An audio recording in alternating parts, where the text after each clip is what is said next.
Hello, everyone, and welcome to Anatomy of an Adaptation. This is a podcast that aims to compare and contrast classic novels with their cinematic adaptations. I'm your host, Nicolo Grasso, and today I am joined by two lovely guests and good friends of the podcast and of mine. First of all, we have Carson Timar, the host of Clappercast. How are you doing, Carson? I am doing well. I'm very excited to be here. This is an episode I've been really looking forward to, so very excited. Yeah, this is an episode we have had it in our plans for at least 3 years, I think. So it's nice for it to finally come to fruition after such a long time. And I'm so happy that we're also joined by Hilary White. How are you doing, Hilary?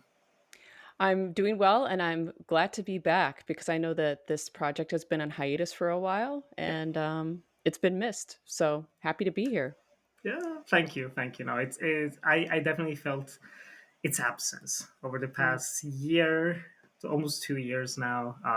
But we're back. We're back with a bang, taking it slowly, taking it more chill, but also still having our probably long, complex, interesting conversations about not so very easy subject matters. And as you listeners can already tell from the title of the episode, today we're talking about a classic nonfiction book that ended up inspiring a 2007 film that is one of the most beloved pieces of populist cinema, I would say. And let's just get into it. Let's talk about Jon Krakauer's Into the Wild and the Sean Penn adaptation. Alaska. I'm gonna be all the way out there, all the way fucking out there, just on my own. You know, no fucking watch, no map, no axe, no nothing. Just be out there. Just be out there in it. You know, big mountains, rivers, sky, game. Just be out there in it, you know, in the wild. You know, In the wild. just wild. Yeah. Just- What are you doing when we're there? Now you're in the wild. What Just- are you doing? You're just living, man. You're just there in that moment, in that special place and time. Yeah. Maybe when I get back, I can write a book about my travels. Why You know, not? about getting out of this sick society.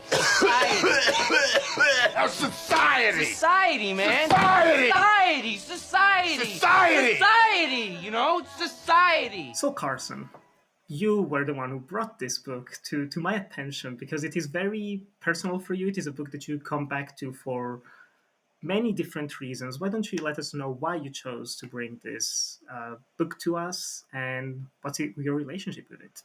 Yeah, Into the Wild is easily one of my favorite books of all time. I think it's an absolutely fascinating book in like every aspect of how you craft a story, how you craft a narrative. What John is trying to do with this story is, I think, just fascinating. I also teach this book every single year, so every single year I not only get to reread the book, but I get to talk about it with like 20 different teenagers. So every year I just am, back on my Chris Magic Bus tour. And I think it's just a fascinating, um, very, very unique book, right? It's not a traditional narrative.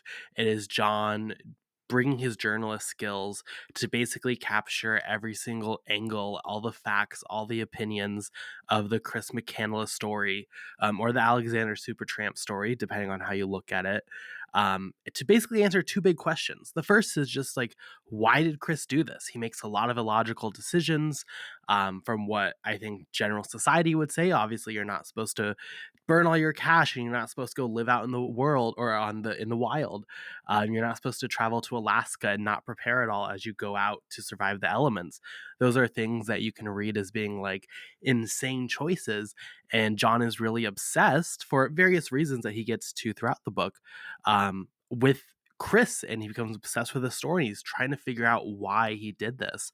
The other question in the book is, how are we supposed to feel about Chris? I'm not going to go too lectury here, but like, Chris is a very complex character. There's a lot of very large questions here about consequence, about responsibility. There's a lot of hurt and pain that comes out of his journey for others, for innocent people he met along the way. Are we supposed to look up to Chris? Are we supposed to demonize and say Chris is experience is bad and we should shun that as a society and be cautious of it. How should we take this story and how do we digest the story? And that's entirely what the book is. Pretty much, every single chapter here, whether it's about Chris's story, whether it's about John's story, whether it's about these random other people who went to live in Alaska, it's all trying to give the reader enough context. It's almost like a court case, I would view it, where it's giving you all the evidence. And then at the end, you get to make that decision. And I think that craft and that structure is just like fascinating. I think it's super, super open to great conversations, which is one of the reasons I love to teach it. And it's one with just such heavy emotion, because I think in so many ways, I don't know about the experience of everyone else on the call, but I and a lot of people relate to Chris. We see ourselves in certain versions of Chris, and it's very easy to say, we idolize this guy and we love this guy, but at the same time, then you have to wrestle with the negatives, and it's something that could only be done, I think, by a journalist as skilled as Jon. It is an experience that can only be crafted based on a true story. You can't craft this in fiction and have it have the same impact. Every time I read the book, something new sticks out to me. The language is just gorgeous. It's wonderfully written. There's tons of stuff here from other authors. It's a really just, I would say, impressive book. So for me, I have nothing but like love and appreciation for the novel. High praise right there. How about you, Hillary? What's your relationship with this book? Was it the first time reading it? No, and that's why I volunteered to be on this podcast because I read it in high school. It's one of those books that's assigned quite often, and I read it Oh. during my sophomore year. And of course, I can't say I remember with crystal clear clarity, the discussions we had about this book, but I do remember some of the concepts that were taught by the teacher I had at the time. Really good teacher, by the way. And but it ended up sparking arguments at home because I was reading this book and my mother was aware of it. And she was very pro Chris McCandless. And I'm not saying that I'm anti Chris McCandless, but I felt like I was talking to someone who couldn't see the mistakes he made. And it was a very strange reversal because you would assume the argument would be the other way around. A 15-year-old would be like, he's awesome. Look what he did. He left home, Mm. he burned his cash. He said, I don't want to, participate in this corrupt society, and left. And instead it was me, coming from a place of he wasn't listening to the locals, and he was warned over and over again about certain things, and his personality was very much, like, well, if you tell me something, then I'm just not going to do it, unless it's information that he's seeking or asks for. So I wanted to return to the book and the film because I have seen the film as well, and of course my mom loved the film. Um, and say and kind of see it from an adult perspective, like how much has my um, you know, yeah, my perspective changed over the years, and how do I view Chris McCandless now? And it was so striking, like from reading the book from the beginning. And I have to agree with Carson. It's an excellently written book. It's really skillfully done. And I think not only just from a writing or a journalist perspective, but from a suspense perspective. It's something that's great to give kids at that particular age that keeps them engaged because they want to know what happens. Like any book that opens with a death, Hmm. that's a hook for everybody. That's why true crime is so big. Like there's a dead body. How did this happen? Who did this? Why did it happen? But revisiting it, um, it was very much the same experience, but there's a lot more behind it. It made me think about a whole bunch of different things. And I wrote down so much. I know there's no way I'm going to be able to cover all of that during the podcast. So it's going to be an interesting conversation. I don't think it's going to be adversarial because that's just like not how my mind works. But there was just so much. And I'm sure that Carson has heard it all before because if you're talking with teenagers about this, they're going to get in your face like Chris McCandless and tell you that you are 100% wrong. Yeah, that's very well put.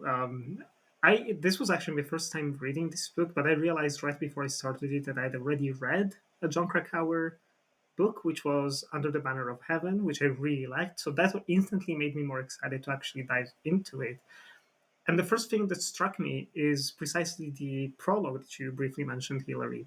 It just starts off with Chris McCandless is dead. Here's what happened. Let's understand why. Let's understand how. And let's try not to judge him too quickly. And that was kind of funny to me because I had seen the movie, I want to say around like 2009, 2010, didn't really remember it that well. Um, but since then, even in Italy, where I grew up, the book and the film, especially the movie, received such a famous status as kind of like this inspiring tale, that there was indeed that backlash of people being like, "He was just stupid. He was so, self-absorbed and took things for granted. Like, what were you thinking, kid?" So going into this, I already really appreciated that Jon Krakauer is not like making any pretenses or whatever. He's like, no, we'll get to the bottom of this, okay? And there's going to be mistakes that are made.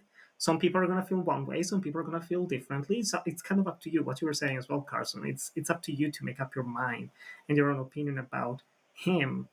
And what the book does really, really well is not only tackling this story in a very non-linear fashion that's not exclusively kind of like this pedantic, kind of like day one, here's what Chris did, day two, day three.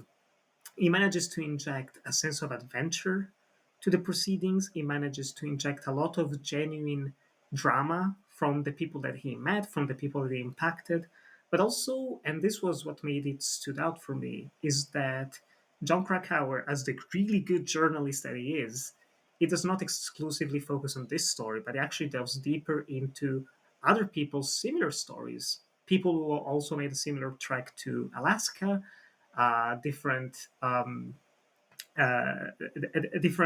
different explorations that were made during the 19th century, and also focusing on similar characters to Chris, who did maybe trek in the desert or towards other mountains, who never truly came back, including Jon Krakauer himself. But we'll get to that in a bit. First of all, I'm curious, like, how do you both feel then about Chris McCandless? I can sense that neither of us probably is like he was amazing. I wish I also did this thing. But I like what you mentioned actually, Carson, which is the relatability to it, because I think one key aspect of Chris as a, I don't want to say as a person, but just at least as like the way that he's presented in the book, is that he was 21, 22 when he started this trip. He died at 24. It's that perfect age where you are an adult, young adult, you feel invincible, and you feel like you know everything about the world until it just kicks your ass down. And he was sadly kicked harder than most of us. But how did you guys feel about this evolution? It's just like following Chris during his trip, his different encounters with other people, his life as a nomad, and then basically as a homeless person working at Burger King and traveling the States and Mexico before ending up in Alaska. I don't know, if Carson, if you have any moment or. Yeah, I mean, I love the guy. I think Chris is really cool. Grant, I think he's really, really stupid and obviously a tragic character. I mean, you get to those final chapters, those final few moments you spend with him, and like it is heartbreaking. I mean, I could cry thinking about it now. What you build is ultimately though someone who. And there's a lot of conversation in here about like how stupid was he? Because he is stupid. He didn't look at a map. He could have easily survived the situation if he had just even a basic map and he could realize like, hey, 2 miles down here is a way to get out. Like, he's undeniably a dumb character. Yeah. I think the question here is like how much of that is ignorance and how much of that is like, are you allowed to be stupid? He chose to enter the wild, but you also get continually that he understands really competently what the consequences could be. He's really prepared for death, at least as he enters the wild. And you get throughout just a sense of like, he seems like a really good guy. Everyone has nothing but nice things to say about him. You slowly learn about the trauma he experienced when he was younger and how that is pushing him to go how he is. I'm not gonna, go to Alaska and live out of a bus, but I have a lot of empathy for Chris, and I really love him as a character. And I think a lot of this is like, again, it's easy. It's the quickest thing to judge someone and be like, oh, well, obviously he's just this dumb, stupid, naive kid because he went into the wild unprepared and he died. Oh, well. And I think this book does a really great job building a sense of like, no, he's not really that stupid. He knows what is happening. He chose, that was his goal, was to put himself in the situation where he didn't have these outs. Is he, so how do you judge that, I guess, then if you know and you're not necessarily naive to that, because you can still absolutely say like, oh, then he's just really stupid, and that's fair. I think that's one of the biggest ponderings is like, are you allowed to put yourself in a situation that's dumb and you die? Mm. Like, I don't know, it's interesting, but I have a lot of empathy for Chris. I really like Chris a lot. He's very prideful, which I totally get. It's something that I think it's almost, not relatable because it sounds very bad in a way. But there is this element of him. I think you mentioned it earlier, Hillary, where he constantly denies help. There was one part, especially towards the end, when he's getting to Alaska, where he finds someone who helps him out, and then he's like, "Hey, just let me give you those old boots. Let me give you some instruments that are gonna help you out." Chris is like, "No, no, I don't need them." The guy forces it on him, and then as soon as he turns around, Chris just like leaves them in the back seat of the car and leaves. Didn't actually take them, which is in a way stupid, reckless, yes, but also it is indeed a matter of pride of being able to just survive on his own. Which, to be fair, like you just mentioned as well, Carson, like he did manage to do that against all odds. He wasn't fully prepared, but at least he tried. He had books about the different plants and the different fungi that he could find around, what to eat, what not to eat, and he was generally careful. Did he arrive fully prepared? No, but despite having such strong pride, he still endured and survived for 2 years, 2 full years, before just as an unfortunate series of coincidences and dark irony.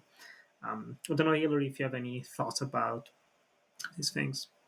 Yeah, I think that revisiting the story, it affirmed two things for me. I think one is that I do see things differently because I'm female, and it did make me think about conversations I've had with my male friends where they have talked about this age that they go through, where they're like, "I feel invincible. I feel I can do everything. I had it all figured out. I would do like really crazy, dangerous stuff that should have killed me."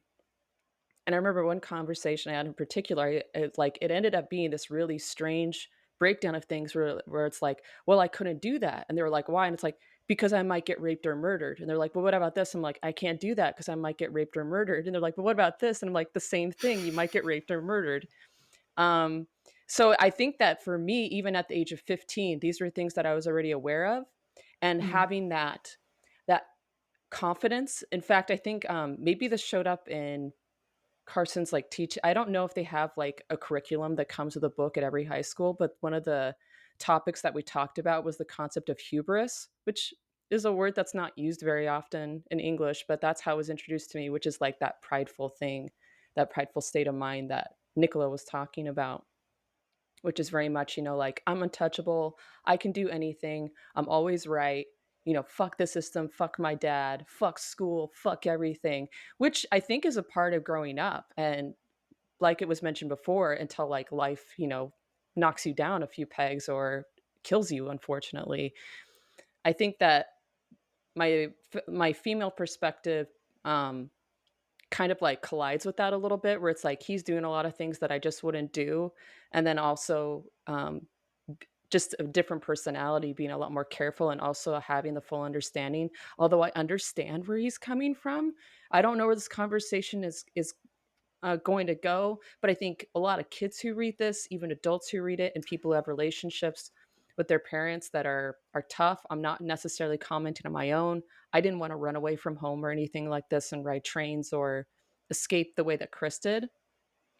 Is it's just there's certain things that he was doing that I absolutely would not have even considered doing just because of safety. And I had that understanding where, I you can't do everything on your own, which is something I struggle with now. I do a lot of things on my own, and I'm trying to fix that. Um, by going to therapy and stuff. And of course, like I'm sure a lot of people sum up this book and the film with like a guy would rather do this than go to therapy. Like that seems to be a review people write like for everything, and it's really tired. If you're just stop. It's not a funny joke anymore. We get it. It's lived its course. It's lived It's its part of the course. discourse. It's like it needs to be talked about, but if you're just writing the same joke over and over again. And then the other thing was very much about the understanding of I think that the other reason why I still had a hard time with this is that I've spent so much time learning more about like why people do things that Chris does, not necessarily in extreme situations, people that ride the rails, people who are homeless, people who choose to live off grid. In fact, there's two lists I have on Letterbox. One is called Minimal Living, and there's a documentary in there called Life Off Grid. And then there's Oh, another one just called It's a Hard Knock Life. And I have narratives and documentaries. And the documentaries are just like tons of homeless people and the reasons why they, don't want to live. It's like a lot of them don't want to have a part in society. And this was also something that was discussed in an episode of Uncut Gems when we watched Leave No Trace. Um, which is also about someone by choice because of mental illness. It's a different situation. Is like, I can't function in society. With Chris, with the book and the film, and this is just the way I feel about it. And it's all speculative and I just don't know. He's different than a lot of these other people that I've listened to and studied is that, and it's part, I think what makes him exasperating to some people is that's like, he's doing all of this, but he still has a safety net. He can still go mm-hmm. home. He can still go to school. There's still a lot of money. He can like just make one phone call and it'll all go away. Like there's a song by the band Pulp. It's called Common People. There's a great cover up, Yeah. by the way. William Shatner and Ben Folds. Look it up. William Shatner covers Common People, and it is about like a rich person doing like tourism of what it's like to be poor or homeless or living in a decrepit existence.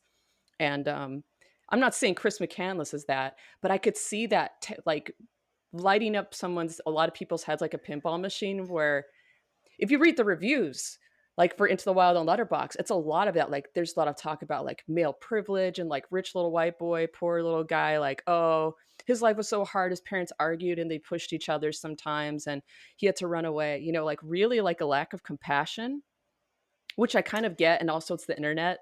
Compassion is not really in right now. It's not we've in vogue. gotten yeah, we've gotten really, really jaded. So those are the two things that was like, okay, I'm female, so I think I'm not going to understand this. And also like the father-son relationship. I don't have that. I don't have that father-son like adversarial thing where it's like I have to prove myself or I have to like become my own man. And also my father was absent a lot. So it's just like there's not even like a father-daughter adversarial thing going on. Um, so there was like the feminine thing, and then it was also like he's not like all these other houseless or wandering people that I've looked into too. So I kind of understand why people don't like him, and that's what makes it such an interesting double-edged sword. And Carson gets that because he's talked about this way more than me. I'm going to turn it back over to you guys. I mean, he has so much privilege, not just as a man, but as a straight, white, cis man, like how he interacts with the world. It's really wild when you think about that. I do want to touch on the mental health conversation because I think that's something that, like, it's interesting. Every year I teach, I feel like my kids have a harder and harder time wrapping their brains around, like, this was the early 90s, especially for men's mental health. It is not something where it's super talked about or it's super respected or seen or understood or even valued. Um, it is clear to me that Chris obviously has a lot of mental health um, issues stemming from his childhood. And it's something where I think that's one of the reasons I feel like I connect to Chris so much is like I see how strong that issue can be and how hard that can be. And luckily I had support, I had therapy, right? I live in a society where that's great. He didn't. And you can see throughout his journey that he's clearly like trying to find something. He's clearly trying to find some solution to that turmoil within him. I think the most tragic part is when he goes to Alaska, he realizes it's in human connection and it's in wanting to be around people, which has been the antithesis of this entire journey to Alaska for years. That is the lesson he had to learn throughout all of this. Um, and it's obviously heartbreaking that like you learn that and then you try and you are then isolated from people. That is like the sad like poeticness of the ending of this book for me. um, but I think a lot of people do not give enough empathy for the conversations of mental health at the time. And also there's this like, everyone can go through really hard things. It doesn't matter who you are, what class you are, what race, what gender, what sexuality. um, and I think that is one of the lackluster pieces of the conversation around this book and around Chris today. But I definitely also get it because, again, there's a lot of privilege there. Yeah, definitely. It's also one thing that struck me is that I'm thinking about all the people that I've met over the years who absolutely love this book, and you can always spot them from afar. If you see like kind of a dude bro, but with a big smile, long beard, you can be 100% sure he loves Into the Wild. He's probably seen the movie countless times, has multiple copies of the book. That's always been true so far in my experience. But they usually tend to come from, similarly to Chris, which is the funny thing, similarly to Chris, they come from places of privilege. I am yet to meet someone who is from a low income background who sees like, oh, Chris just donated 20,000 plus dollars, and that's $20,000 from the 90s, from 1990, 1991, to Oxfam, or had like burnt most of his money that he had after a while. And I totally understand why someone would be like, "Fuck you," just plainly be like, "Why did you do that?"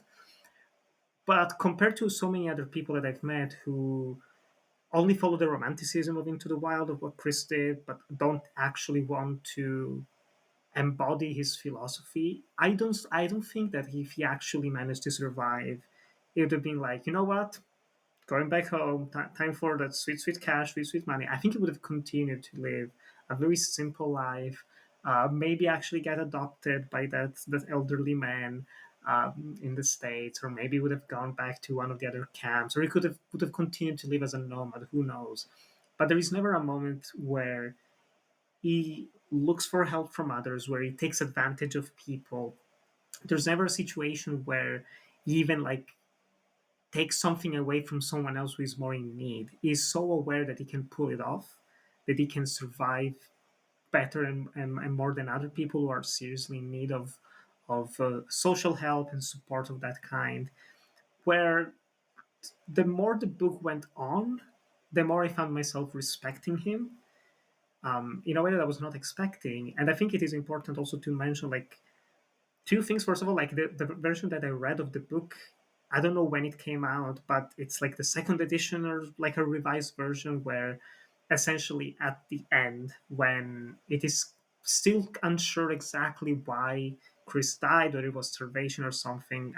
Allegedly, at first, they thought it was related to him not recognizing correctly a seed. Was it like a wild potato seed and they confused it with something else? But it actually turns out that it was probably just mold, just like the way he preserved food, which is very silly, very dumb way to die, but it is indeed just nature, just the way it works.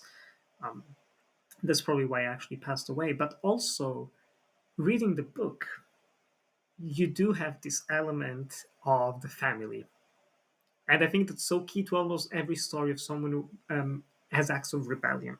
I do think that rebellion is healthy, it's inherent to the human condition. Like, we all want to get away from our parents to some extent, of course, but we each have to live our own life. And there comes a point, whether it's smooth, whether it's harsh, where we have to cut the umbilical cord. And reading the book, the way Krakauer just frames certain thoughts, like talking with Karen, the sister of Chris, talking with his parents. it's like there's something here. There's definitely something here. It's not just, oh, we found out that his father had him outside of wedlock and he was still married to his previous wife. It's like, I don't think it's just that. And then it turns out it's like multiple years after the book. I want to say around like 2011, if I remember the article that I read. It turns out that actually, yeah, the sister confirmed that the parents were in a very, very unhealthy and unhappy relationship, just to put it mildly, and that both of the kids were physically abused, violently abused during their childhood. So Chris's desire to distance himself physically and also spiritually, you could even say, from his parents, especially his father, makes even more sense. If I could imagine myself, like maybe I have a spout with my parents, like fuck, I'm gonna leave, I'm gonna go out, and they like give me a day, maybe a week at most. I'm gonna miss them. I'm gonna feel the need to go back. Chris spent 2 years not getting in touch with them in any way. He plays some major tricks on them, of like having this mail being held until 2 months just to give him time to actually run away before they could catch up with him. So many little things that are just they just go beyond simple rebellion, and I found that to be quite important to the story in a way that again only further enhances and heightens the empathy that you were both talking about. And again, like not a perfect guy. um, I do wonder, like nowadays, with all the conversations that we're having as well about the mental health, there is like, was he on the spectrum or something, or was it just like some problems? Potentially, it is fascinating that they talk about him basically having no like sexual or romantic desires for anyone around this trip. That he was barely seeking human companionship in like a conventional way, even though in the end his entire journey was made up of human connections. I agree with you, Carson. Like that was such a the last writing that he had in the book was like fuck. Just like you find the love in with other people. That's truly a good lesson to learn, but sadly a lesson that he not even learned. He's just internalized way too late. Do you two still have some thoughts about the book before we transition into the movie that you want to talk now, or do you want to go straight into the film? I have a couple things. I think it's Yeah. important to mention the consequences to Chris's journey, specifically to those he meets and loves. The entire conversation with the family gets a little bit murky when you talk about the sister and what the sister goes through. Obviously, Chris's death causes a great deal of pain for her and the parents. Also, along the way with who he meets, Franz almost kills himself drinking after the death. Those are undeniable consequences that you look at and kind of have to decide, are you going to hold them against Chris or not? Is Chris responsible for those actions? What's the relationship between personal freedom and hurting others? But especially with the sister. I mean, even just imagine knowing she's in a horrible situation also, right? She's going through all this turmoil, Yeah. and she just doesn't hear from her brother, who obviously probably meant a lot to her for like years, even before his death. And that's a pretty shitty thing to do. I also will say, I think the book is very entertaining and very funny at points. Like, underratedly, I think a lot of people don't talk about the comedy, but like the private investigator not being able to find Chris is hilarious. A government private investigator who cannot find him when he's like using his real social security number at jobs and stuff. Absolutely incredible. Jon Krakauer getting lost on a mountain and surviving because he's smoking a blunt is very, very funny also. Like, that's a great situation. There's also the guy who goes out, a bit of dark comedy, but he thinks he's going to get like this airplane, but he doesn't even call the airplane, so it Oh never comes. God. Like, that's quite dark comedy. There's a lot of like moments where, whether it's trying to be purposeful or not, the book is very entertaining and very funny, which I think just helps like keep the momentum going. But I would mention those two things for the book. Yeah, no, for sure. It's a quick read, which I was not expecting. I looked at the length. I was like, okay, it's a medium length book. It's not too long, but let's see how we can sustain it. And no, it took me. I want to say like a week, less than a week, to read it in full without being like, oh, I need to read this. I was like, no, I want to read this. It's just really well made. How about you, Hillary? Yeah, there's there's a bunch of stuff I wrote down, and I'll try to break this down and make it as digestible as possible. I had Of the same course. observation that you did, Nicolo. I actually wrote down one point. I said, like, was he on the asexual spectrum? Mm. Because he did not seem as interested. It could have been that he was just going through a time in his life where he didn't want to um, commit to anything and all of that. Like me, yeah, he's just, or he did like, there was notes and stuff where it was like he was very obsessed with chastity, and maybe it would have been that way for a while. But at the same time, he was also writing like he wanted to have a family and children. So it's very ambiguous, and we don't really have answers to that because he didn't survive. The other thing is the family background. You mentioned the article. I know there's a book. I have not read it that she wrote. Corinne McCandless wrote The Wild Truth, and there's also a documentary I saw called Return to the Wild, the Chris McCandless story, which not only interviews Corinne but her parents and then other siblings involved, corroborating just how abusive it was at home and how the parents are still in denial, which is Mm. very, very it's disturbing and kind of infuriating to watch, where you're just interviewing these two people and they're like, yeah, that never happened. And it's just like, why are you doing this? I mean, it's like you're having like several people tell you like of talking about one event, it's like, and then this happened, and this happens. Like, so they all just made it up and they just can't cope with it for whatever reason. Um, the other thing I was going to delve into was chapters 8 and 9 were crucial for me. That was when those were things that I'd forgotten, and also the account from Krakauer about his own experiences trying to climb the devil's thumb.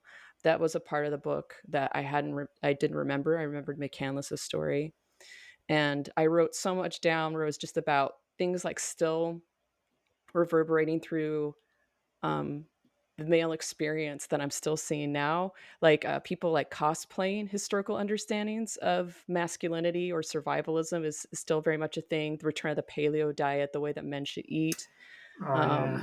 that sort of thing. Or like the conversation that was, I think it was a kind of came to an apex last year, which is about like men think about the Roman Empire every day. And then someone brought up, I don't think they're thinking about the Roman Empire. They're thinking about Gladiator, like that historic, like this movie full of historical anachronisms that aren't accurate. They're thinking about that. They're not even really thinking about um, what it was actually like to live then.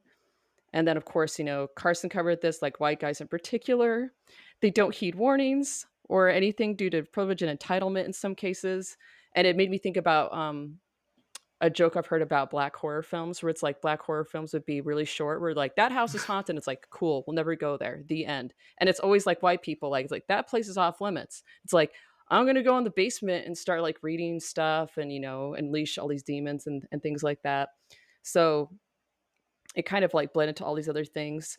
Um, there's also another documentary that's kind of really tangentially linked to this that I kept thinking about a lot. It's called Moments Like This Never Last, and it's about the artist Dash Snow, who kind of had I think his artistic heyday was very much like the late aughts, early 2010s, and he died of a drug overdose at 27, and he was raised rich, and he left home and he never came back.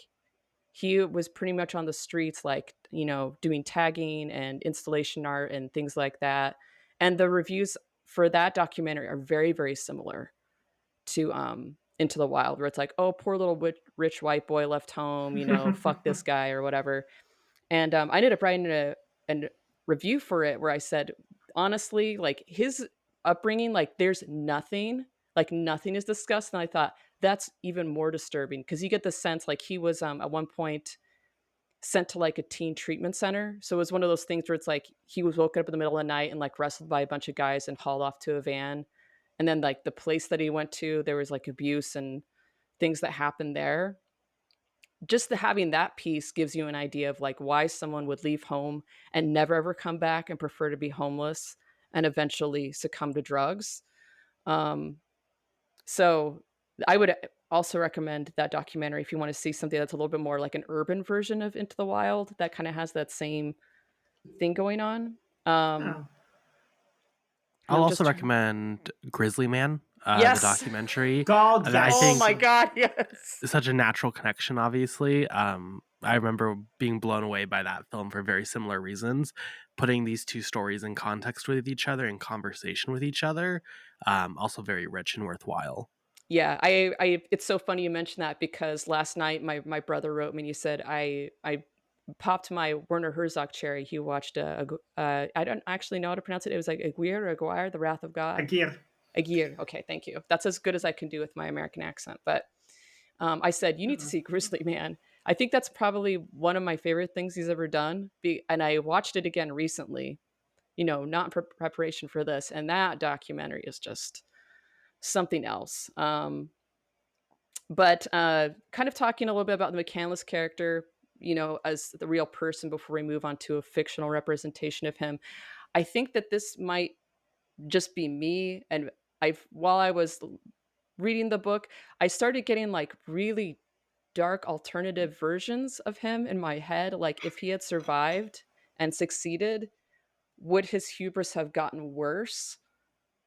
And would he have become, and because he wasn't dealing with his mental health and he actually was very similar to his father, would he have become abusive as he got older?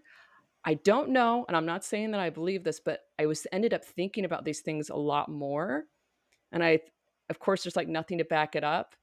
And then he's very charismatic, a lot of people like him, and I was just like, what if he ended up being more dysfunctional as he got older? Not to say like it's a good thing that he died or anything, but No, of course. it was kind of like, yeah, it was lingering in my mind, like, not that I think it's great, but it's like maybe it would have been worse. I just have absolutely um nothing to go on. And then the last thing was I found this quote um that kind of had to do with the feminine experience, and I ended up looking around for a long time and I found it.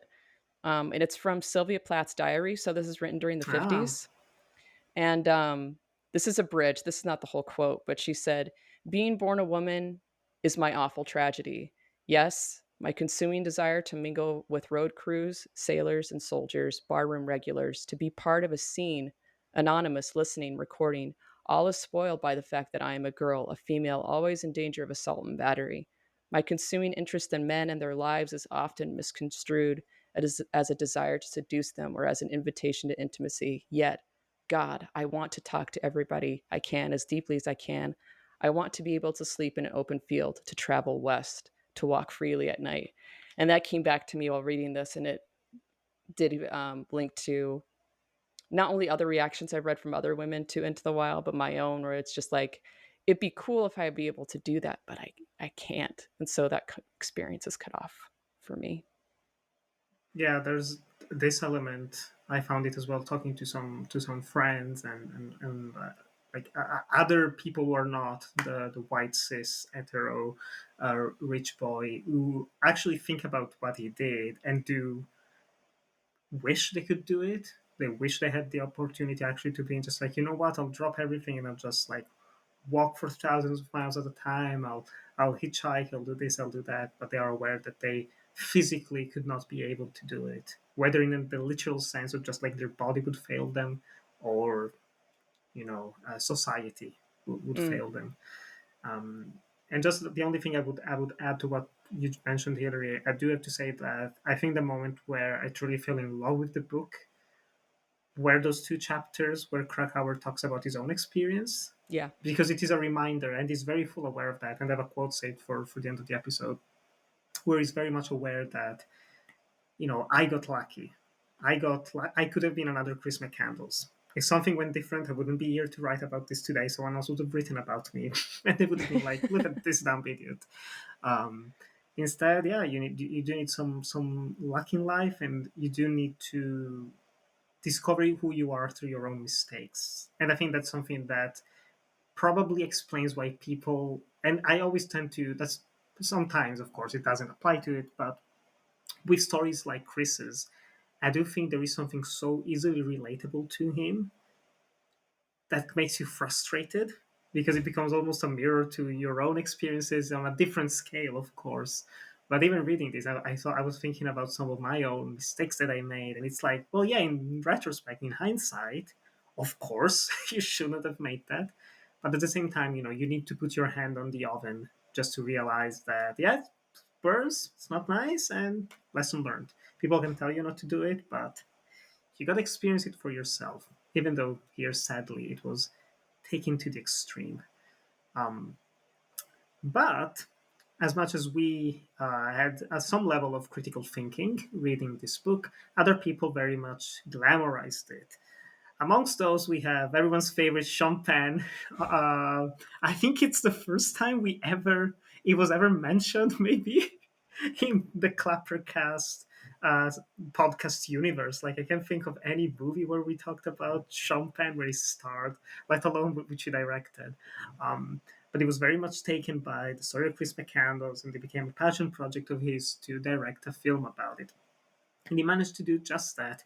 2002, starring Emile Hirsch and a big, big, big cast of Hollywood A-listers from the time. Into the Wild came into the world, and it was beloved by almost everyone. Critically successful, commercially successful. I would honestly say, even though I'm not a fan of the term, it is indeed a classic. I feel like almost everyone has seen this movie. It's easy, it's almost at the same level like an Avatar or something, where wherever you go, you mention Into the Wild, people think primarily of the film. Most definitely they've seen it, and there's a good chance they liked it. Why is that, Carson? Why do people love Into the Wild, and do you love Into the Wild 2007 film directed by Sean Penn? So look, I'm a big fan of Sean Penn as a filmmaker. Not gonna lie, I think Flag Day is great. I think The Pledge is incredible. I really like him as a filmmaker. There's one kind of major, for me, dark spot in his filmography, and sadly, that's gonna be Into the Wild. Damn. No, I hate this book. I hate this movie. Um, I mean, like, let's be clear. It is not really an adaptation of the book. It takes his generalized story, adds a bunch of scenes, takes out all the interesting context and debate and thought with his narrative, and just paints a very, very clean story of this kind of perfect guy who's going on this journey and just kind of helping these hippies as he meets them.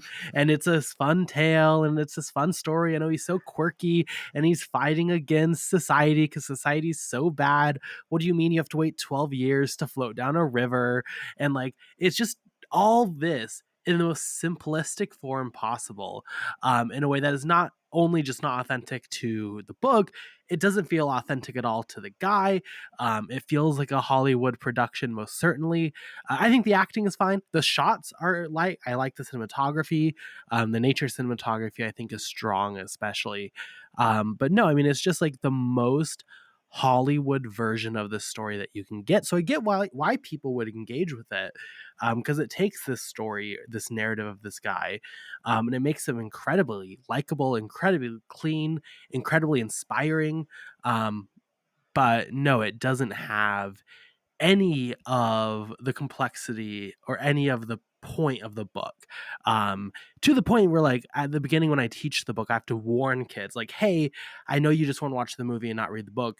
You really cannot do it this time because it's just completely different. There's always one person who walks in and is like, I like the chapter where he sees the bear, and it's like, well, okay, so you didn't. I get it. um yeah, it's not good though. I'm really not a fan of the movie, even outside the context of the book. Ouch, harsh words. How about you, Hillary? This is so funny because I also don't like this film. I had seen it before, and it was really interesting to revisit it. I'm like, oh, it is one of those things where like you see and you think like it was decent, it wasn't for me, and then coming back to it, I was like, this is not even a well made film. Like there was a lot of scenes where it's like, oh, Penn didn't have a script. So he's just having Hirsch improvise. And at one point, like he's like mugging at the camera. He made his actors mug into the camera multiple times. Like they just didn't know what they were gonna do that day. And I had a hard time with that. And Sean Penn's acting style and his directing style is very actory. It's about like he's just like it's about acting like with a capital A. So like any opportunity that an actor might want to take to like really really amp it up and maybe do a bit much. In some of his other work, I've seen The Crossing Guard, which actually was quite good, and I saw The Indian Runner, which I also really did not like. Like if you want to see a film that lionizes a version of masculinity that I wish would just die, The Indian Runner. check it out. Um, really, really not my thing. And Into the Wild is not that, to be clear. But it's just it was not enjoyable, and it seemed like there was like I had the same problem that Carson did, where while I was watching, I was thinking, oh, if I've never read the book, what am I watching? Like, because I understand all this context around certain scenes or how deep these relationships went, or like what is fiction, what is true. And it's I was like, oh my god, this is just like scenes of Emile Hirsch, being supposedly, like this, you know um off the grid hero, kind of like a role model for people. And then it'd just be like a montage to, like, it'd be an Eddie Vedder music video. And after that, I got tired of those That's so sequences good. too, where it's just like, and now another Eddie Vedder song, and it's like slow motion, him walking in the mountains. He has a walking stick, and he's like shooting squirrels. And I'm just like, oh my god, please stop. Nothing against Eddie Vedder either, but it was, if it keeps happening over and over, it was like, oh no, this is not hanging together very well. So Isn't it cool, Hillary? It's cool, no? You didn't like when he ate the apple for like 5 minutes oh, and the then apple talked to the scene. Oh my apple? god. This apple is so Jesus. organic. And I was like, shoot me in the head. Like, no, this is awful. I can't believe this is even in the movie. I'd be embarrassed if I was Emile Hirsch. I'm like, oh, they kept that in? Ugh. I would fall No. into my seat. Like you're at the premiere, it's like, oh no. Or it's like, oh, Emile, you're in the bus, okay? Now, just like pretend you're a bus driver, and like have an argument with someone. Or it's like, Emile, we don't have anything on this page, so just like pretend you're acting an argument with your mom and your dad. Or Emile, just stand somewhere and yell and make dog noises. And it's just like, this is how finished was this script? I mean, some parts of it are finished, and I mean, there's parts of this film I actually like, but there, a few sequences here and there among a lot of other stuff where it's like, oh no, absolutely not. Yeah, I think I'm probably the most positive on this film, mainly because I think I'm just I just miss location filming. Nowadays everything is the CGI, it's the green Yeah. screen. It's like at least they went out into the wild. At least Emil Hirsch was actually there. He actually grew the beard. That's commitment right there. Um, but no, jokes aside, I do like him, and I do like the cast. And I Yes. will say, if it were not for this cast, which is so easy because of course, like you put Catherine Keener in a film, already I'm more invested. She shows up again later, I'm doubly invested.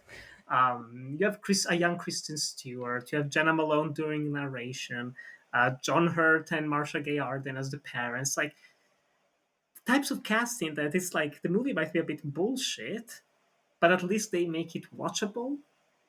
And I am indeed fascinated by the almost gang ho style of shooting that they had, where it's all like this, so many different shots in the nature, kind of like almost shooting it as if it were a documentary, with some baffling choices in which shots they kept. Again, like you mentioned, like the shot of him looking into the camera.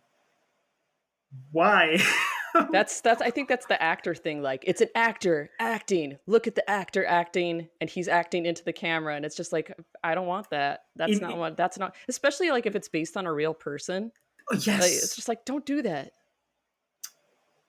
I don't know if this could be considered an insulting film, because there's definitely the like watching it, I was like, I bet the family loved this movie. And of course they are like the first thank you in the end credits, Mm, because it's like the hmm. parents come off in a semi good way, all things considered, better than they do in the book, which was already kind of like not a sugar coated version, but they toned it down.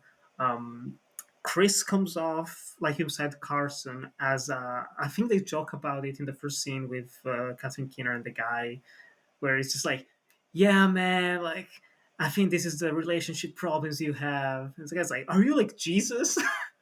Like, they turn him into this perfect savior. He's like the magical white boy.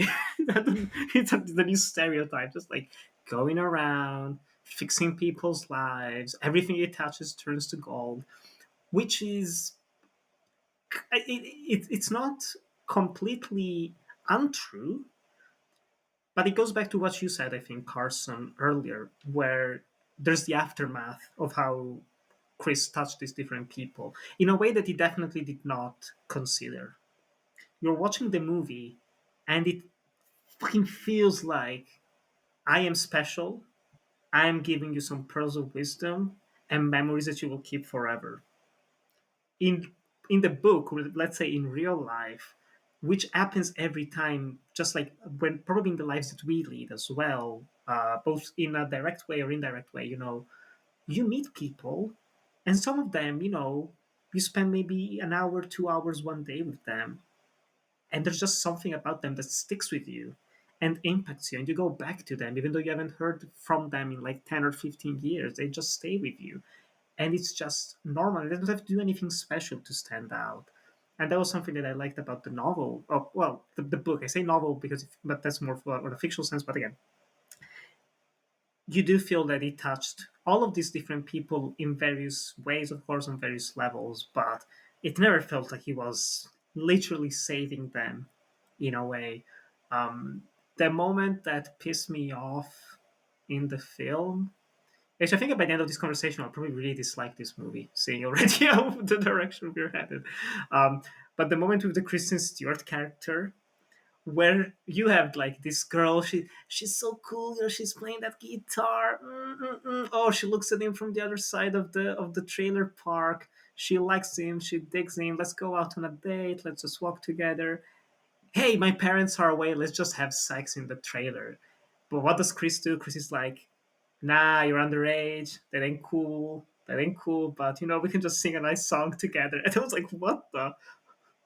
I had to pick up the chapter from the book again, being like, this. Why didn't they just do what happened in the book, which is they have a nice little friendship? That's okay, but this need to um, create this almost romantic relationship. I was like, why? Why? This is a perfect example of the Hollywood touch in the most derogatory way possible. You said it, Carson. It's like the Hollywood way, the Hollywood retelling of this story, and it's 100% accurate. Right down to the second part that pissed me off, which is montage of everyone that he has affected through life right before he dies. It's like, oh no, look at them. They are kind of sad because they can feel he's dying. He's he's away from them. Kristen Stewart is crying at a dance for some reason, wishing she was with him. Probably just like so many choices. Like what? What? Yeah, no, I don't think I like this movie. I don't think the acting can actually save it. But then again, I understand why it's so beloved because it is indeed selling you the romanticism of this experience, right? For sure. I think it's just uniquely like troublesome for me because I watch a lot of bad movies, take it or leave it. Like I could be like, oh, it's just a bad film, whatever. But like this is a real guy, a real kid who died, and then had his story published to the world and now is having it changed and altered and wiped clean for the world. But also like I don't know, we're giving thanks to like his family that like abused him and led him to do all this. Like that's crazy. And just like I don't know, also just the theology of Chris, the ideology of Chris, like he wouldn't have wanted this movie to be made. And if he wanted a movie made about himself, it wouldn't be like this with Hollywood and all these big budget Hollywood actors. Like nothing about this film is respectful or true to its subject in the slightest. And just like he's dead, right? So you don't have to deal with what he wants, but it just feels super gross to me. The one choice I appreciate that they made is raising the sister to be basically like the second narrator of the film. Mhm. I thought that was a good emotional through line, but like it's so like far away and just like it bastardizes this real kid's death in a way that is just like really hard for me to like just accept or be like yeah whatever, like it's just a bad movie. Like I think it's quite vile, to be honest. Hmm. Interesting. I didn't have the same feelings. But you're bringing up some really good points here as far as like Mm. this is a real person. I mean, that's part of the things that upsetted me, but Yeah, that's a whole other layer on top of all of this. I think that one of the things that did bother me is that they always frame him as being right. Like they show the short sequence where he's working in the burger joint. I think it was McDonald's in the book and it was Burger King in the movie because they couldn't get McDonald's to Oh like yeah, yeah. I don't know. We all participate or flipped. something. Yeah. Yeah, and it's just like this manager who's played by Merritt Weaver, really talented actress by the way. She just has like one line. She's like, "You've got to wear socks," like really gentle, and it just cuts to him like immediately quitting. And I bet like it's like people are gonna read that like the wrong way. Maybe it's just like these everything he does, like Niccolo mentioned, is just like he's right, and there's certain scenes where I'm like, no, he's not like making an 80-plus-year-old guy like climb a hill just Oh because god. you're, Yeah. yeah. And I was just like, what if he falls? I mean, I've worked with kids and I've worked with the elderly. You don't do that. It's like you just need to like get out more and like climb this mountain. It's like, yeah, you're just sitting on your butt and you're lazy, which is kind of in the book a little bit too. Like his letter to Ron bothered me a little bit. It's like you're lecturing this guy a lot about like facing things and you're not facing a lot. I mean, you're literally running away. And that's, kind of par for the course. A lot of people who do make that decision to like just leave society, they are like fight, flight, they are flight. And they also are more likely to, have addiction issues as well. But to kind of frame it as like everything is rosy. Everything is Hollywood. Like the relationship with the Kristen Stewart character. Some interesting trivia is that apparently her acting in that is what got Catherine Hardwicke interested in her for Twilight. Wow. And it Okay. got Robert Pattinson interested in auditioning.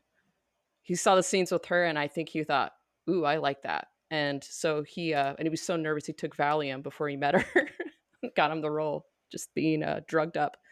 Um, but there's a lot of decisions that just don't make sense. Like even as the starvation sequence, I was like, come on, like how many Dutch angles are you going to do? And the gray makeup they put on him isn't good. And they're like, just stand there with your mouth open. And it was just like, oh no, like don't no. Like you think that it's probably making some people in the audience cry, but it's not really true. It's weird, but like Nicholas said, I think there are people in the cast who did make things worthwhile. I know people don't love Vince Vaughn, but he was perfect for the role he was cast in. Yeah. Zach Galifianakis is actually a farmer, so Yeah. so he was drafted in. But I think that Penn didn't know that he cast Galifianakis because he was in a snowboarding movie called Out Cold that his son was obsessed with. Because I think Galifianakis asked him like, "Why did you cast me in this?" And he's like, "Oh, my son's obsessed with your movie." And then he made him improvise all of his lines. So there was improvisation in the film for sure. Um, Catherine Keener, there's more chemistry between Emile Hirsch and Catherine Keener than there was between him and Kristen Stewart, which there was some of the blocking in the scenes where it's like, are they going to kiss? It's like, that definitely didn't happen in the book. But yeah, they could totally play partners in another film. And then, of course, the bear at the end, that's Bart the Bear too. I'm a huge fan of Bart the Bear and Bart the Bear too. So that was cool to see. I love that bear. He's no longer with us or his predecessor. So I had Yeah. to give him a shout out. But Hal Holbrook, I mean, he was nominated for a reason. And I have to say the scenes with Keener and even Stewart, Holbrook, and there's is those shot near the end where William Hurt goes out into the street. I felt like that's a scene that could seem really over the top, and that I think Penn is like, if Penn had acted, it would be like him screaming and crying, in the street, like, "Why did my son leave me?" Full But Mystic River. Full Mystic River is like, "Is that my son out there?" But with Hurt, that's that sequence where he just walks out there, you believe it, and it's because the key to acting, the way I see it, is feeling the emotion but trying to keep it in, which is what humans do all the time. You don't have Hmm. like big explosive scenes where like people, like let everything out. We're constantly holding stuff in and watching William Hurt hold all that in, not only as an actor, as a choice, but as the character of Walt made sense to me, even though he's sitting in the middle of the street and it should be ridiculous. He actually sold that scene. So I have to give these guys props with the material they were given, like you said. Yeah, totally. I really like William Hurt in this film. Even though almost everyone, just by the nature of the story, is barely featured in this. but barely featured in this 2.5 hour movie, which I completely forgot. In my mind, this was like an easy 140. I don't know why. It's No, so you're not alone on long. that. When I looked at the runtime, I remember exactly. I was like, this is an hour 40. I'm like 2.5 hours. And I'm like, this is going to be hard. And I rewatching it because like, oh my God, there actually is a lot that could be cut out. Yes, yes.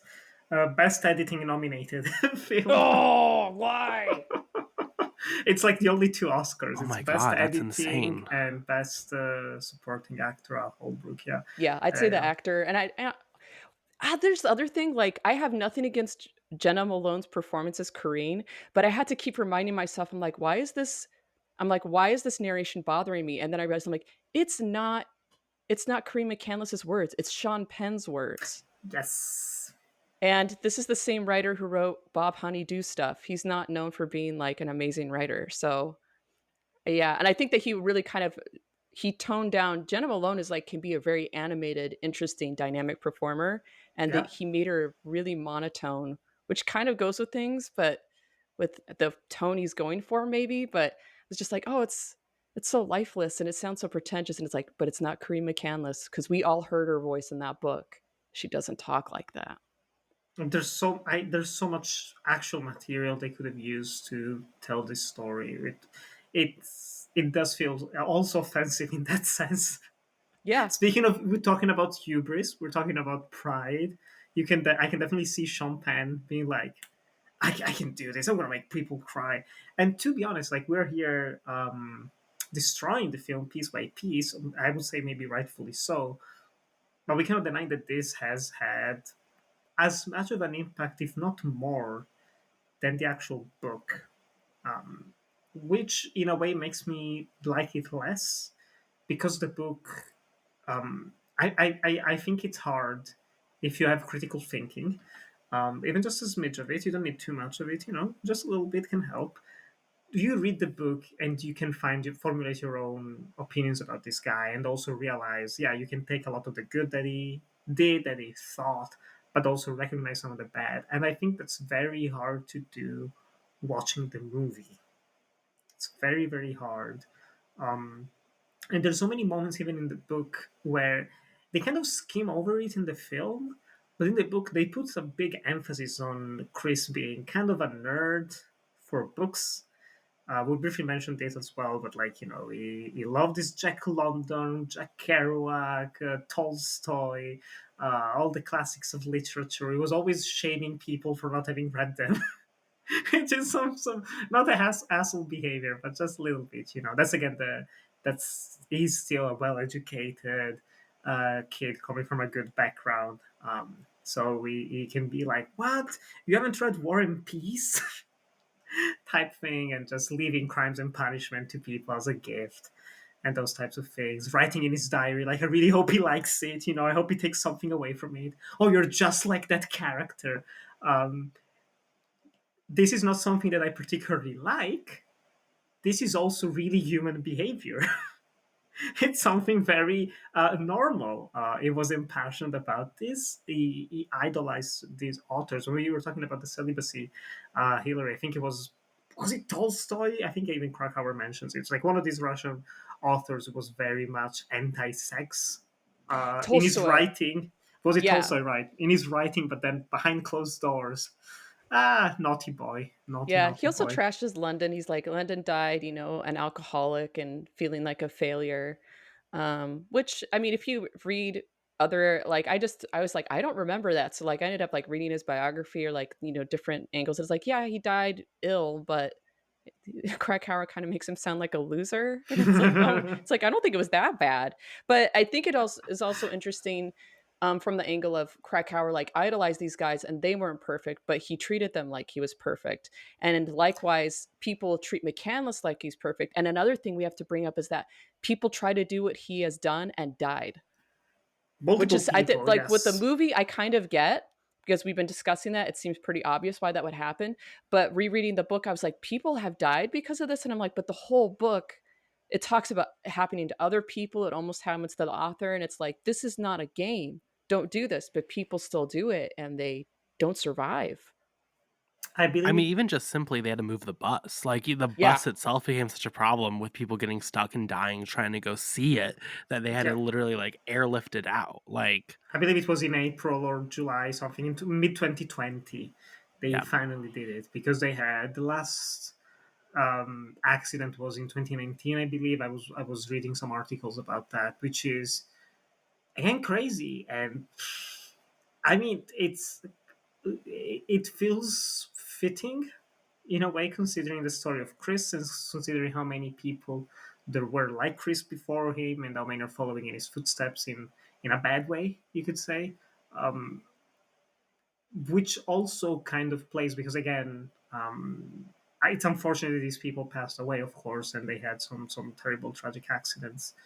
Um, but they also do all fall into that category that we were talking about like middle to a higher class people from good backgrounds, well educated, allegedly, because like to read this story and to watch this film and be like, I want to do that. I want to actually do exactly what he did, including the lack of proper preparation.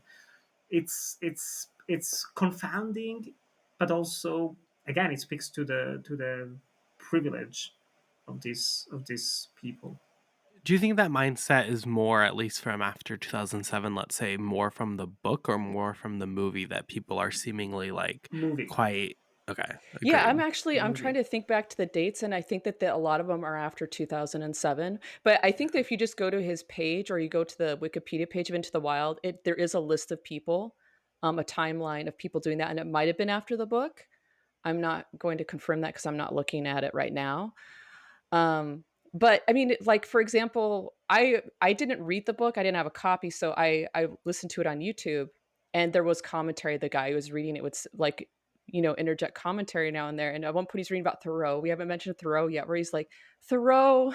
He's like he was doing this in Massachusetts, and like he was living alone, but like he would go and like get his laundry done like a few miles away at someone's house. Like he wasn't completely on his own. And it's the same with On the Road too. I know that we're going to do On the Road further down the track as far as like Hmm. comparing the book and the movie. And one of the problems I have with that book being so romanticized and why I think people hated the film or didn't respond to it is because it actually shows what these guys were doing. They were all very privileged and they went on a road trip and they're like, we're outside of society. And then they would just crash at people's houses and sponge off of them and fuck with them, and use them up and hurt people and then move on to another place. So once again, it goes back to the hard lesson he learned at the end of the book, which is like, the connections with others, and you can't do things on your own, and you have to do it in a healthy way. And there is things about McCandless where there's things about him that are really, really great and enthusiastic and bright. But like I said earlier, it's like he could have gone down a really dark path too, like as far as like I am right, and because that's how his father turned out. Um, and we just don't know. And apparently, like that spirit still remains strong in many. People are craving symbols. People are craving something to inspire them, and I get it. I definitely get it. I do think the movie's definitely dangerous in that sense, because even you're reading the book, there's never a real feeling, honestly, up until the last 15 minutes, I want to say, of the movie, which is Mhm. when, oh god, he ate the wrong seed, and he And it zooms in on realized, and he's like, words. fuck. Yes, literally. It's just like, in the actual book, he has had many brushes with death throughout his entire journey. Sleeping in the wrong places when he had his car, crossing Mexico border illegally and then coming back in the States, getting robbed multiple times. Like he came very close to to losing his life, or at least losing everything he had, many many times. And it's something that you don't really feel from the movie. I think he gets like kicked out once when he tries to ride a train by a guard, and that's it. It's Yeah. literally it. It's like, Hmm. oh, the police is after me. I'm gonna get away in my cool raft, like the sequence on the river. It's just like, okay, yeah, yeah, yeah, sure, sure, sure, why not? Which I think further encourages the emulation from people. Yeah. It also really heightens like how it attempts to portray the society around Chris to kind of like justify or give that reason to why he left. I mean, it still touches on the parents, but like Mhm. there is like these random scenes of him when he goes to try to get the ID in the city. I think it's LA. And he's like walking around and there's all these homeless people and he's like, I can't do this. I got to get out of here. It's There's so this scene at tone the, deaf.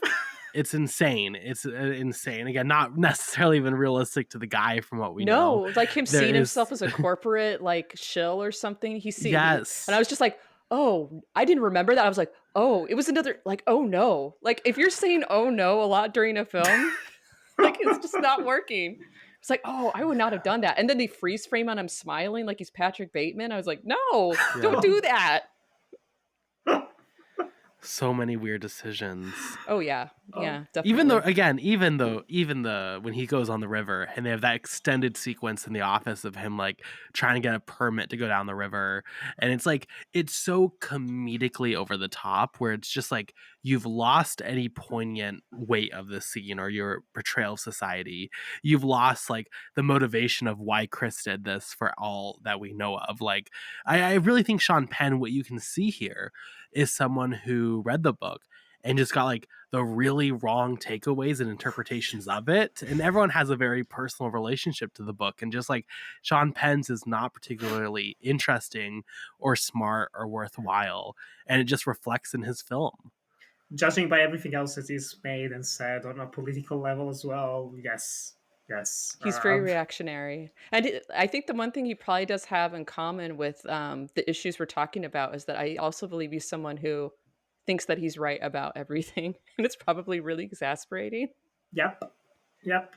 Just No, speculation. Do not know the man, but no, of he's been course. around for like 40, 50 years. It's like you get an impression after a while. Yeah, yeah. Too many years in the spotlight. Yeah, and I think that was kind of the nail in the coffin for me is the way he decides to end the film. Um, the book, I'm not gonna lie, the last two chapters of the book almost made me choke up. Just the because it, again, like we're talking about a real person, a real human being, and you do feel that sense of just desperation. There's so many stories that we read, both real and fictional, where you have, just the sudden death, it just happened and the tragedy of it.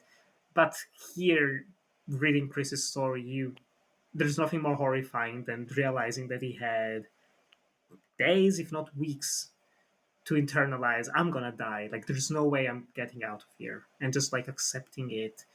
It's brutal. It's rough. It's very emotional, and it hit me. And honestly, even though it felt very kind of like the perfect way to end the book, having his parents actually go see the bus, with his father kind of being very, the typical masculine, like I'm just gonna be between the outside. Okay, yeah, and the mother being more open, more vulnerable, more emotional. It was touching. It was indeed very, very touching, and I found it to be almost a perfect ending to the way the entire book was structured. The movie, as I said, like that fucking montage, and like he's gasping for air, and the smile, and the music swells, and just like the flashing lights and the slow mo or lots like step printing type of effect of him. Like, what if he actually survived and went back home and hugged his parents, which feels again very untrue to the character, to the real life person, or at least to the way he was written about in the book. It was like, no, no. And that freeze frame, like you said, Hillary, just like, wow, wow. And I mean, it's nice that they actually show the real Christmas candles in the end, the iconic photograph of him outside of the bus. Rest in peace. It's nice, but it's so. I always find it's. I think it's something interesting. The idea of emotional manipulation, because I think it's impossible to make a movie that is not emotionally manipulative. Um, but the intentionality in Into the Wild feels almost cynical.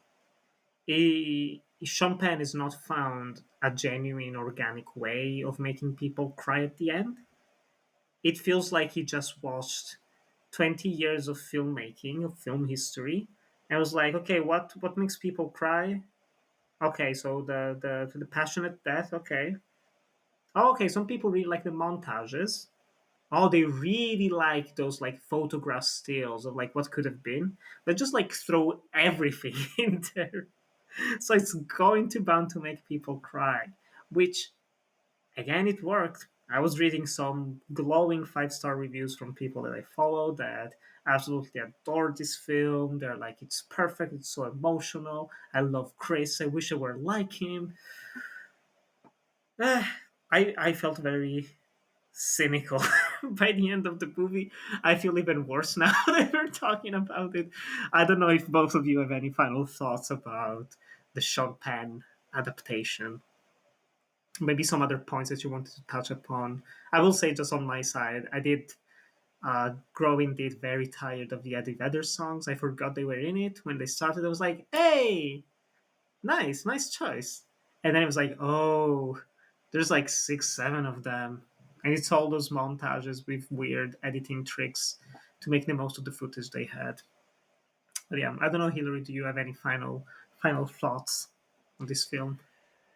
No, I think that we've pretty much covered. I'm like looking at some things. You've I dissected think it enough. I'll The put like my body. my 4 pages of notes that I wrote in my tiny handwriting.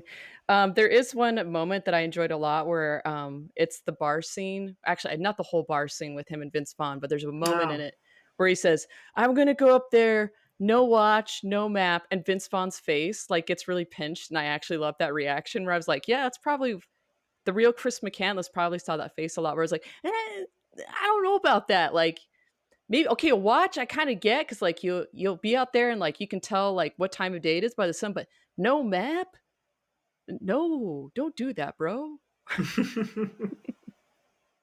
Very well cast. Very well cast character. Yeah, I mean, I guess speaking for myself, I just don't like the film. I cannot overstress enough how long it feels. I think we mentioned the runtime, but as you're watching it, and Hillary, you mentioned there's a lot that can be cut, and you're just watching it like it is crazy how it feels like maybe it was like an Oscar thing, and they thought a longer film would be better. I don't know, but like it really feels like they're just adding random, even like takes that were not even supposed to ever be in the film to just like pad this runtime to make it so long. I wish Jakob was here. He gave the film 4 stars, and I'm fascinated by that ranking.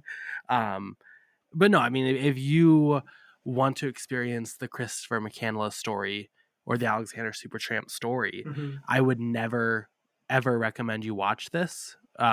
To get that story, I think the only thing this is good for is if you've read the book and you want to like laugh at this. At the end of every book club for this I do every year, the right before the final meeting, we watch this and then laugh about it and yell like, "Oh my god, it's so bad."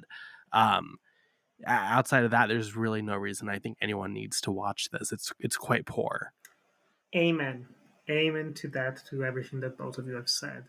Um, yeah, I think I'll remove my little heart from the reviews as I go up because I was like, yeah, but I still like the cast. I still You like could the add a note and say photography like the here. hearts for kids. Like to be clear, the hearts for Catherine Keener, and that's it. There's always a heart for my heart is always for Catherine Yeah, Keener. she's so natural and so there's so a lot of performers in here are very natural, very wonderful. Even Zach Galifianakis, who I think it was before The Hangover, so people didn't even know who Yeah, he was, but he's very, very natural, and I think a lot of people don't even know he's in the film because yeah. he kind of just disappears into the sky. Um, but yeah, like going to I'm trying to think like of the circumstances to watch this film, especially like revisiting it. Because I think that if before I rewatched it, I would have said like, oh, it's fine, like it shows like kind of what happened or whatever. But seeing it again, it's like, oh no, there's some really glaring, concerning things in this, especially like right after reading the book. Um, very just yeah, confounding choices. And once again, like Carson has mentioned, and I can't reiterate it enough, it is a real person. And now I'm just trying to run through my head, like, okay, if this was adapt, like what is a director or writer who would have done better? And I don't have any answers to that because that's not necessarily the point. It's just like not this. Um, definitely not, just not this. It didn't work for me. Herzog could probably Herzog. do a decent job. Schrader probably could. It also depends. Like, it's hard Oh, Schrader. because if you're well, Oh, if I was he's you the thinking really of, I was bully thinking in of the Jean-Marc diary. Ballet. That for some reason I went to he Jean-Marc would, Ballet because he did Wild, and Yeah, I true. didn't like Wild, but I thought like it would have been interesting if he had done. There would have been a bit more sensitivity there, or actually someone foreign, someone who's not American, kind of the same way they did On the Road, where it's like it's not a glorification. It's actually, like stripping it down and seeing like this is what's wonderful about this guy and what he was trying to do, but here are the mistakes he made or the things that kind of got him into trouble. The Luca Guadagnino's Into the no, Wild. Hong Song So's Oh, Into the damn. Wild. Oh, We need wow. it. Shot I with also like the think though, 1080p Andy cam. Yeah. yes, no, exactly, Nick. I want to see It's Sophia Coppola's Into the Wild. It would just be like him laying down in yeah. fields a lot and like just a lot of ennui. I would love to see a female voice Andrea take a crack at Arnold, telling the story. Yeah, or Oh, Lynn shoot. Ramsey. That's who comes that's to good. mind. Yes, it would have been very interesting to see their take on it. I would say Andrea Arnold is probably actually the most inspired name that's been thrown out there. Yeah. Just like It an would have been all American like, Honey yeah, type. non-actors. It would have been Emile Hirsch. It would have been someone we just don't know. Yeah. Um, Which I have yeah, to say, I do think he was considering what he was told to do. Because again, like we talked about the mugging in the camera. I could bet that was not that was just like him being like, we're done with the take. I'm just gonna do this yeah. nonsense thing and hmm walk Yeah. off camera. That was not his fault. And Sean Absolutely Penn just not. looked at the footage and was like, no, leave it in, leave it in. That's amazing. It's so genuine. It's so real. It's like, Like, sure, no, okay, no. Sean. Ugh, He okay. has a great charisma here. Like, if imagine it was a Physicality guy as who well. wasn't hmm charismatic. Imagine if it was like a bad actor. Like, that would be even more disastrous. At least I would say any moment, like, you can watch this film, and yes, if you really close your mind to everything it's trying to be, he is having fun in this film, so that makes it somewhat watchable at least. And he's putting himself out there. Like, I think Yeah. everything he did was real, and there were some shots in it where I was like, that was a hard day. I think that there is a story about like he actually did the rafting and they took him to the rapids and he turned to Penn and he said, I'm not doing this. He's like, this is very dangerous. And Penn was like, well, I can do it. So he did it. And that he made Hirsch do it. Actually, during that sequence, there's one little bit that that just came back to me is when he's on the river, there's a cut to two people who are like climbing the cliff face, and one guy he just yells helmet, and you can tell that he's so angry that this guy is out there rafting without a helmet Yeah. on. And I was like, oh, that was like one of the few reality checks in the film is people being like, what are you doing, instead of like, it's all cool, man. Oh, like, are you Jesus? And I'm so glad that I met you and I love everything about you immediately without question. Yeah, but it's like all those little moments are not played as a proper reality check. They're always played as, see, he's better than the rules, and he He's still pulls breaking it all the off. rules. He's Yeah, it's just breaking like all he the doesn't need rules. them, And I'm Who just like, needs a that's so permit? exasperated. Yeah, Look who how needs a soft permit? society is that they think he needs a helmet as he goes down these rapids. Oh Like, Snowflakes. yeah.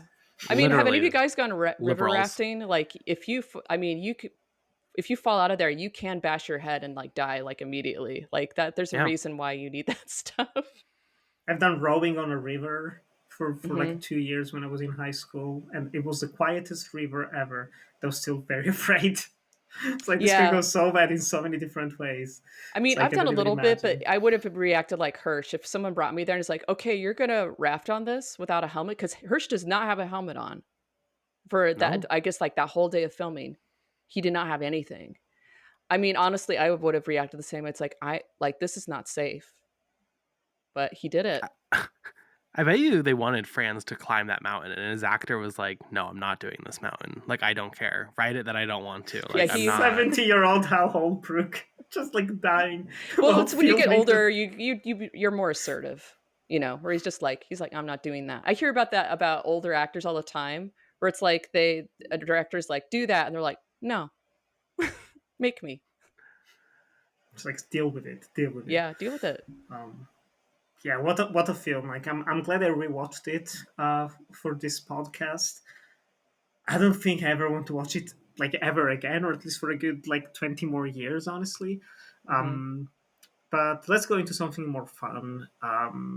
Do you both have a favorite quote or passage from Jon Krakauer's book that really stood out to you? Hillary, do you want to go first? So there's like a passage, a Yeah. quote, or something.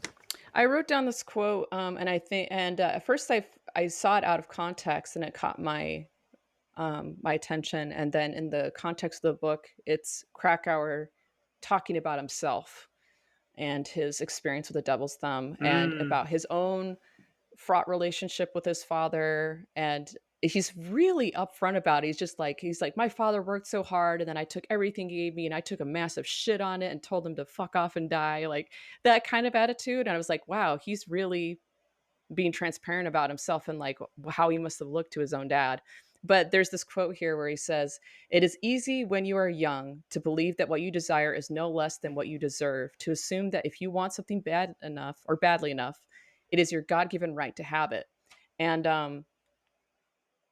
I understood that. I don't understand it as far as like from I know that when I was younger, I think that my mentality is very much, oh, I want this thing, and if I work hard enough for it, which I think probably goes more toward like the myth of the American dream, where it's just like, oh, like I should probably be able to attain these things and not get them. But this is another level that it's addressing, where it's just like, I this is mine. I should have this, just because I want it. And um, there's elements of that not only in Krakauer's story, but McCandless's story. Is the guy that disappears in the desert? I believe his name was Everett. Is it Everett True? mhm. Okay, confirmed. I was like, wasn't sure about his last name. And honestly, like having been raised in Utah and gone around some of those places, yeah, you don't want to just walk off in the middle of that and disappear. That's whatever happened to that guy, regardless, it was probably pretty brutal, at least for a while, regardless of whether he survived or not. So that's Yeah. my notable passage. Yeah, no, that's a great passage. I'll briefly add that there's like in the same passage I did written down as well. I've like so many quotes written down, but it continues. There's one part that I particularly like where he said, "I thought climbing the devil's thumb would fix all that was wrong with my life. In the end, of course, it changed almost nothing." And I was like, damn, damn. What about you, Carson? What's your passage quote? There's so many great quotes in this. It really is like difficult. I will quickly just draw attention to the beginning, I want to say, of chapter 2, the opening paragraph from a different book. It's one of the most beautiful descriptions of a desert or any Hmm. landscape that I've ever read. But the quote I'm going to call out, it's talking about Everett and McCandless, and it says, "At least they tried to follow their dream. That's what's great about them. They tried. Not many do." And I think when you boil it down, like, that's the draw. That's the pull. That's why these people feel so special or feel so spiritual, is because they're taking that step, whether or not it leads them to greatness or death or to something incredibly worthwhile as far as a mindset change or a thought that comes into their head. Um, they take that step, and I think that is why it always feels like they're doing something special. Almost creates a sense of like FOMO, where like in your life, you always want to say like, be brave, do whatever you want, right? And this book is an exploration of what actually happens when you do that. But there's something undeniably like almost spiritual that comes from that experience of actually trying to follow your dream. So that stands out to me a lot. Yeah, no, totally, totally. Yeah, even from my side, like I read this digitally and I saved so many quotes from this book. But to kind of keep it in track, what we're talking about as well, there's this passage where Krakauer says, "It would be easy to stereotype Christopher McCandless as another boy who felt too much, a loopy young man who read too many books and lacked even a modicum of common sense. But the stereotype isn't a good fit. McCandless wasn't some feckless slacker, adrift and confused, raked by existential despair. To the contrary, his life hummed with meaning and purpose, but the meaning he wrestled from existence lay beyond the comfortable path. McCandless distrusted the value of things that came easily. He demanded much of himself, more in the end that he could deliver." And just yeah, there's so many parts like this where it shows a clear understanding. Also because like it is so easy to just look at this story from an outsider's perspective and just like pointing fingers, like even you just mentioned Carson. Um, but I think especially not only did this story definitely resonate on a personal level with Krakauer, because of his own experiences, but he ended up reading everything that Chris wrote, like literally, like the letters from his youth, his diaries when he was younger, his diary during the entire trip, the notes that he wrote in the margins of the books that were found with him, all those little things. And I think when you're doing this type of journalism, this level of journalism, it becomes almost impossible to not feel some sort of emotions for the subject. And you definitely feel that even in this passage, where he almost became like not a friend, but like someone close to Krakauer. Chris became that for him, and it was a bit defensive. He knew what was going to happen for sure. Also because he originally we didn't really mention this in the beginning, but Krakauer wrote an article about this story back in '92, and his newspaper received countless letters of people who were inspired by the story, of people who were hating Chris for all the mistakes he made and for being just young and dumb. And yeah, he took it very personally to actually create a proper portrait of this guy. And I think he did it very successfully, much more successfully than the movie. But even then, is there any passage in the film, a quote, a moment, a frame that really stood out to you? I can go first very quickly, even though I think the ending of the film is very maudlin, very excessive.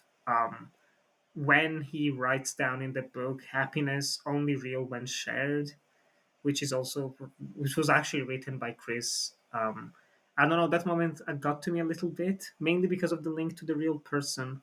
Um, but it does feel like the writing of someone who doesn't have that much energy left. You can just feel it because it's not a proper sentence. It's not well written as everything else that he did prior to that.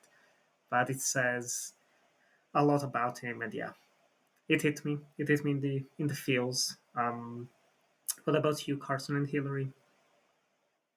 Which is, I mean, Jesus, like, not to sidetrack, but like in the book especially, and it also hits in the movie. But imagine like laying there for weeks, dying completely alone, and that's your only thing you want or crave is to have just someone else there to share your time with. Like that is like you have to like be on the verge of tears if you're really comprehending that. That's why like it's crazy. In the movie itself, for me, this maybe will be little bit abstract, but really, I think the moments that draw the most inspiration for me that will stick with me are the shots of nature. I think Mm, there's a great power in nature. Obviously, that's something Chris believed in.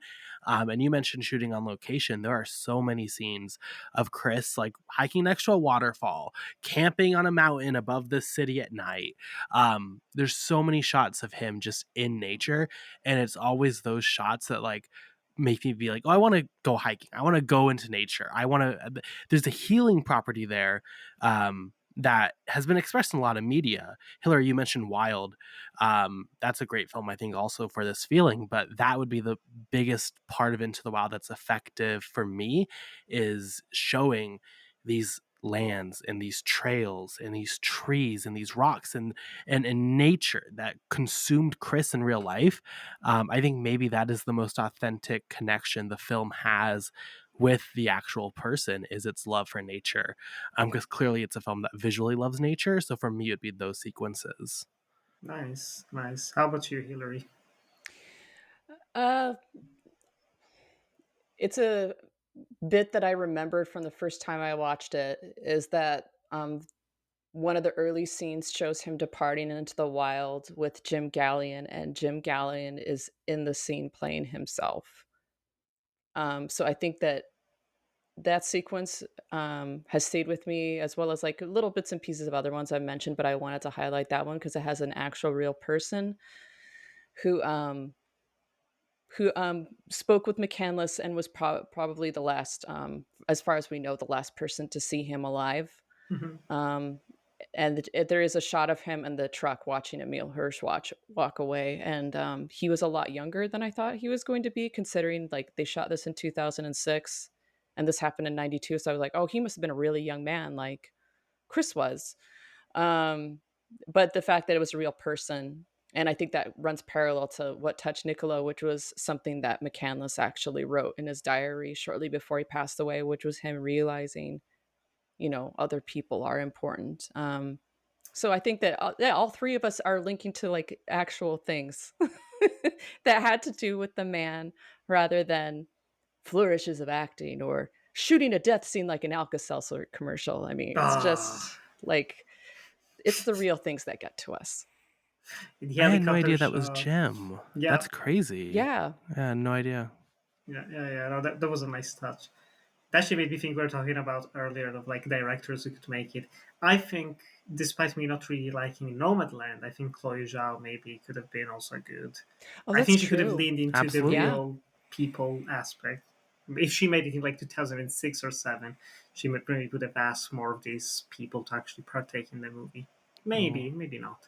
Um, but yeah. Also, Rip Bart the Bear 2 Yeah, Bart the Bear. specifically. Oh, yeah, Yes, yeah. yes. Bart the Bear 2 died in 2021. I'm Yeah. sorry. I think his biggest credit was Game of Thrones. So if anybody out there saw the episode where a bear fights Brienne, that's Bart. And I love the first Bart.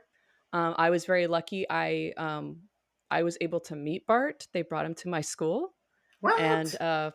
when I was Wow. in, I think, yeah, I must have been like the third or fourth grade, and that made a huge impression on me. I love that bear, and he was in like every movie in the '90s where you see a bear, it's probably Bart. A So, true because that Hollywood was the successor. celebrity. Yes, he did. He presented an award at the Oscars. That's worth looking up on YouTube, because I can't remember. It's a comedian is like he has to be like, and here's Bart the Bear, and he brings out like an envelope or something, and you can tell like everyone is just scared out of their minds because this bear can kill people. But obviously, to me, it's funny because like, no, they brought him to our school, and he was just like in the gymnasium, like rolling around and like batting at stuff, and um it was, yeah, he was not going to kill anybody at the Oscars, although that would have been a very memorable ceremony.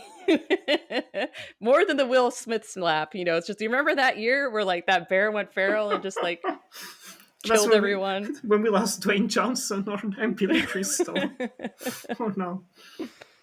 Damn, I need to look up this clip then for sure. It's a wild clip. Highly recommend. Yeah, I'm Just trying to at a remember who it is. screening. Was it Mike Mike Myers? Myers. Okay, I think he's Yeah. just like, I think I like he said like, I think my life just flashed before my eyes, just seeing this bear like, Amazing. Well, on that note, this brings us to our end of the conversation about Into the Wild. I think I would usually do the which one do you like most, the book or the film? But I think it's probably fairly unanimous that we would all yeah. recommend, if you had to, I mean, it's not even if you had to choose, just like read the book. I didn't think I would say it, but I do think it is a must read. It's definitely it has more layers and more depth than I was expecting going into it, based on some people's more negative reactions to the story as a whole.